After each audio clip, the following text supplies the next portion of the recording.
I will catch the train in time নাকি one time, কোনটা হবে? তাহলে এই ধাঁধা দূর করতে গেলে তোমাকে ইন টাইম এবং অন টাইমের যে পার্থক্য আছে সেটা কিন্তু বুঝতে হবে। চলো দেখে নেওয়া যাক।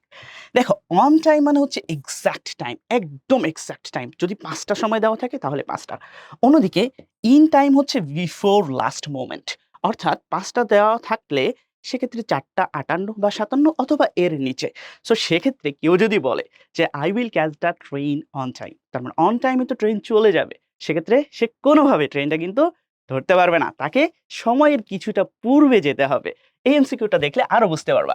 রিচিং দ্য এক্সাম হল ড্যাশ মিন্স নট লেট, মানে লেট করব না, দ্যাট মিন্স একদম এক্সাক্ট টাইমে আমি চলে যাব। সেক্ষেত্রে আমরা কোনটা ব্যবহার করব? একেবারে এক্সাক্ট টাইম যেটা, অন টাইম, এটা ব্যবহার করব। অন্যদিকে এইখানে দেখো train leaves on time, so train সময় মতোই ছাড়ে, but you reach in time, তোমাকে সময়ের কিছুটা আগে যেতে হবে, না হলে কিন্তু ট্রেন তোমাকে রেখেই চলে যাবে।